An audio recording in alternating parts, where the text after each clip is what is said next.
First ever factory outlet Mukunda jewelleries Kukatpally, Khammam, Kothapet, Somajiguda, Hanamkonda and Suchitra. నమస్తే, మీరు చూస్తుంది సుమన్ టీవీ. నేను మీ కీర్తి.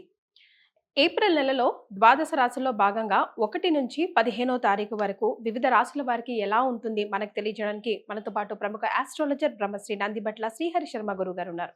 నమస్తే గురుగారు.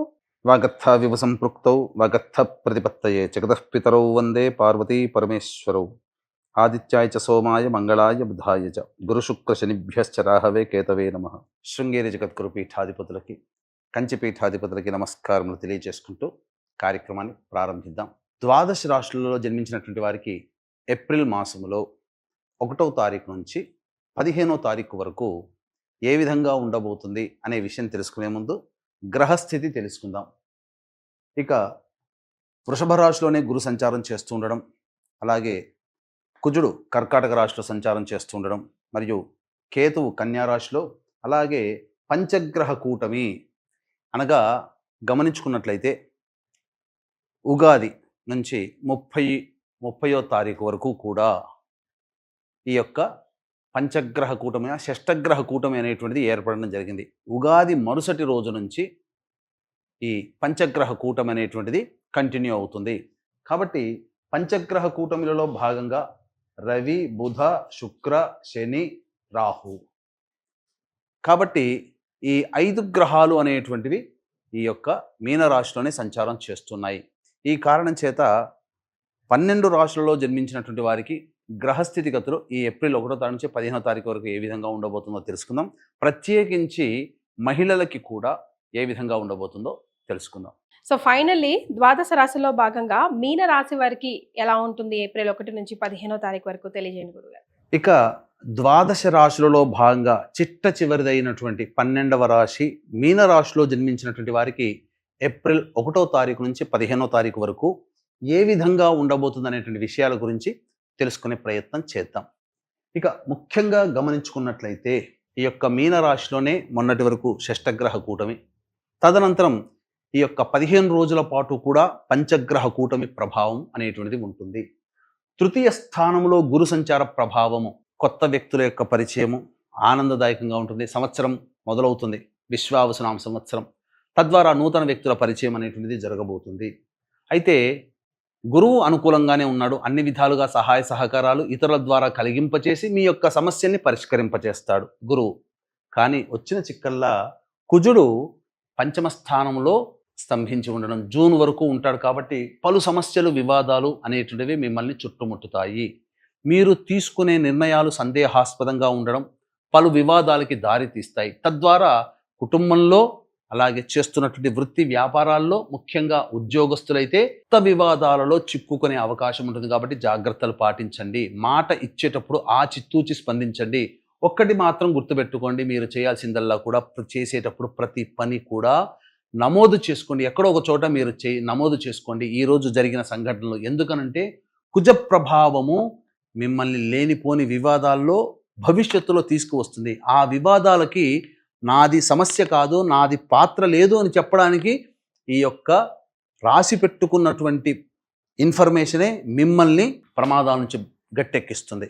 కాబట్టి అటువంటి ప్రలోభాలకి, అత్యాశకి లోను కాకుండా మీరు నిర్ణయం తీసుకోండి. ఎందుకనంటే ఇందులో పెట్టుబడి పెడితే అద్భుతాలు వస్తాయి, నెల రోజుల్లో పెట్టుబడి రిటర్న్ వస్తుంది, ఇలాంటివి నమ్మకండి. మిమ్మల్ని అత్యాశకి గురి చేసేటువంటి ప్రకటనలు మీ దాకా వచ్చి మిమ్మల్ని ఒక డోలాయమానంలో కలిగింపచేస్తుంది. తద్వారా ఏది కూడా సమయం వృధా అయిపోతుంది, ఏది కూడా నిర్ణయం తీసుకోలేకపోతారు. కాబట్టి జాగ్రత్తలు పాటించండి.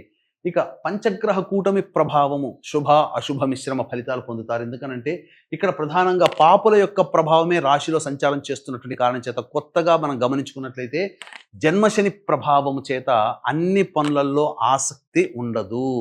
ఏ పని చేయాలన్నా తర్వాత చూసుకుందాం, దాటవేత ధోరణి, తద్వారా చురుకుగా లేనటువంటి కారణం చేత ముఖ్యంగా ఉద్యోగస్తులకైతే ఉద్యోగ భంగము సూచించబడుతుంది. వ్యాపారస్తులకైతే మీకు మిమ్మల్ని నమ్మి అడ్వాన్సులు ఇచ్చిన వాళ్ళు తిరిగి వెనక్కి తీసుకునే అవకాశం ఉంటుంది. కాబట్టి మీరు బద్ధకాన్ని వదిలే ప్రయత్నం చేస్తే అన్ని విధాలుగా యోగదాయకంగా ఉంటారు అని చెప్పవచ్చు. ఇక ప్రధానంగా చూసుకున్నట్లయితే రియల్ ఎస్టేట్ రంగంలో ఉన్నటువంటి వాళ్ళకి కాస్త ఇబ్బందికర పరిస్థితులు ఉంటాయి కాబట్టి వ్యాపార విస్తరణ చేయకండి. అనుకూలంగా లేని సమయం అని గమనించుకోవాలి. మిగతా అన్ని రంగాలలో ఉన్నటువంటి వాళ్ళకి మంచి ధనాదాయము చాలా చక్కగా ఉంటుంది.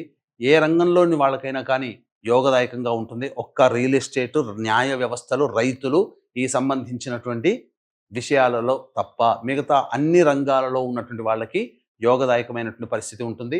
నిరుద్యోగస్తులకి ఉద్యోగం లభించే అవకాశం ఉంటుంది. అలాగే వివాహం కావాల్సినటువంటి అబ్బాయిలకి అమ్మాయిలకి వివాహ నిశ్చయం అవుతుంది. సంతానపరంగా ఎదురు చూసేటువంటి వాళ్ళు మాత్రం జాగ్రత్తలు పాటించాలి. సంతాన నష్టం జరిగేటువంటి అవకాశం ఉంటుంది కాబట్టి మంచిది. అలాగే సంతానం కోసం ఎదురు చూసే వాళ్ళు సమయాన్ని వాయిదా వేసుకోవడం మంచిది. ఇప్పుడు ఉన్నటువంటి సమయం అనుకూలము కాదు. మరి మీనరాశిలో జన్మించిన మహిళలకి ఈ 15 డేస్ ఎంతవరకు బాగుంటుంది, ఎంతవరకు బాగుండదు? బికాస్ మీనరాశి ఇప్పుడు చాలా హైలైటెడ్గా మాట్లాడుకుంటున్నాం కదా, సింహరాశి అని మీనరాశి ముఖ్యంగా. ఇక ఏతావాత చెప్పొచ్చేది ఏమిటంటే ఈ యొక్క ఏప్రిల్ 1వ తారీఖు నుంచి 15వ తారీఖు వరకు రోజువారీగా ఏ విధంగా ఉండబోతుందో తెలుసుకునే ప్రయత్నం చేద్దాం. ముందుగా ఈ మీనరాశిలో జన్మించినటువంటి వారికి ఏలిన నాటి శని ప్రభావంలో భాగంగా 2.5 సంవత్సరాలు వ్యయశని కంప్లీట్ అయిపోయి జన్మశనిలోకి ప్రవేశం చేస్తున్నారు. కాబట్టి జన్మశని ప్రభావం సమస్యలు, వివాదాలు చుట్టుముట్టుతాయి. కావున జాతకరీత్యా ఈ సంవత్సరం అంతా మందకుడిగా సాగుతుంది. కాబట్టి మీ యొక్క సంకల్పం నిర్విఘ్నంగా, నిరాటంకంగా నెరవేరాలి, మరియు మీ జాతకరీత్యా ఉన్నటువంటి దోషాలు తొలగిపోవాలి అని అనుకుంటే దీనికి సంబంధించి చక్కటి కార్యక్రమం ఏప్రిల్ 18వ తారీఖు రోజున కాశీక్షేత్రము కేంద్రముగా కాలభైరుని యొక్క అనుజ్ఞ అనుసారము సంకల్ప సిద్ధి, సర్వదోష నివారణ పూజలు, హోమాలు సంవత్సరం పాటు మీకు గోత్రనామాదులతో చేయించడం జరుగుతుంది. అవకాశం ఉన్న వాళ్ళు కార్యక్రమ తదనంతరం కాంటాక్ట్ చేసి మీ గోత్రనామాదులు నమోదు చేసుకోవచ్చు. ముఖ్యంగా 1వ తారీఖు రోజున కుటుంబ సభ్యులతో వివాదాలు పెరుగుతాయి, ధనము ఖర్చు ఎక్కువగా ఉంటుంది, అలాగే మనస్సు ప్రశాంతంగా ఉండదని చెప్పవచ్చు. ఇక 2, 3 తారీఖులో కనుక చూసుకుంటే నూతన వ్యక్తుల పరిచయము, ఎదుటి వాళ్ళ సహాయ సహకారాలతో మీ పనులని పూర్తి చేసుకోవడము, రాని బాకీలు వసూలు అవ్వడము, ధనము అధికంగా వసూలవుతుంది, అన్ని విధాలుగా ఆనందంగా ఉంటారని చెప్పవచ్చు. ఇక 4, 5, 6, 7, 8 ఈ తేదీలలో వాహనాన్ని నడిపేటప్పుడు జాగ్రత్తలు పాటించాలి. తల్లిగారి ఆరోగ్యం పట్ల శ్రద్ధ వహించాలి. ప్రతి పని యందు కూడాను ఆసక్తి ఉండదు, బద్ధకం పెరుగుతుంది, ప్రతిదీ పోస్ట్పోన్మెంట్ అనేటువంటిది జరుగుతుంది. కాబట్టి జాగ్రత్తలు పాటించండి. ఖర్చులు కూడా అధికంగానే ఉంటాయి. ఇక 9, 10, 11, 12, 13 తారీఖుల్లో రాని బాకీలు వసూలవుతాయి, డబ్బులు అధికంగా వస్తాయి. ఏ వ్యాపారస్తులకైనా అన్ని విధాలుగా బాగుంటుంది. ప్రమోషన్లతో కూడుకున్నటువంటి ఉద్యోగాల్లో మీరు ఉంటారు. ఉద్యోగం కోరుకునేటువంటి వాళ్ళకి ఉద్యోగం లభించి తీరుతుంది. ఆనందదాయకంగా కుటుంబ సభ్యులతో విందులు వినోదాల్లో పాల్గొంటారని చెప్పవచ్చు. ఇక 14, 15 తారీఖుల్లో మాత్రం మీ ఆరోగ్యం పట్ల శ్రద్ధ వహించాలి. ఖర్చులు అధికంగా ఉంటాయి. ఏ పని చేయాలన్నా ప్రశాంతత ఉండదు, ఒక జిగ్జాగ్ లాగా ఉంటుంది. అన్ని విధాలుగా ఇబ్బందికర పరిస్థితులు ఈ యొక్క మీనరాశిలో జన్మించినటువంటి వారు పొందుతారని చెప్పవచ్చు. ఇక తర్వాత చెప్పొచ్చేది ఏమిటంటే 1వ తారీఖు, 14, 15 తారీఖుల్లో ఖర్చులు ఈ మీనరాశిలో జన్మించినటువంటి వారికి ఎక్కువగా ఉంటాయి. కాబట్టి ఖర్చుల శాతాన్ని తగ్గించుకోవడం, వాయిదా వేసుకోవడం చేసుకుంటే మంచి ఫలితాలు పొందుతారని చెప్పవచ్చు. ఇక ఈ మీనరాశిలో జన్మించినటువంటి మహిళలకి ప్రధానంగా బాధ్యతలు పెరుగుతూనే ఉంటుంటాయి, కానీ సమస్యలు తీరవు. సమస్యలు పెరిగినట్టుగా బాధ్యతలు పెరిగినా ఫలితం లేకుండా ఉంటుంది. అంతేకాకుండా వచ్చినటువంటి ధనం ఎలా ఖర్చు అవుతుందో తెలియదు. గృహిణులు అయితే తెచ్చిపెట్టుకున్నటువంటి శాలరీ అంతా కూడా ఖర్చు అయిపోతుంది. ఎక్కడికి ఖర్చు, ఏ విధంగా ఖర్చు అయిందో తెలియదు. ముఖ్యంగా మీ ఆరోగ్యం పట్ల శ్రద్ధ వహించాలి. అనారోగ్య సూచనలు గోచరమవుతున్నాయి. వెన్ను సమస్యలు, అలాగే శిరోభారము అనగా ఈ సంబంధించినటువంటి నర వ్యవస్థ ఇబ్బందిగా మారేటువంటి అవకాశం ఉంటుంది. ముఖ్యంగా సంతానం మీద కోపాన్ని ప్రదర్శించాల్సినటువంటి సంఘటనలు తరచూ జరుగుతుంటాయి. కాబట్టి జాగ్రత్తలు పాటించండి.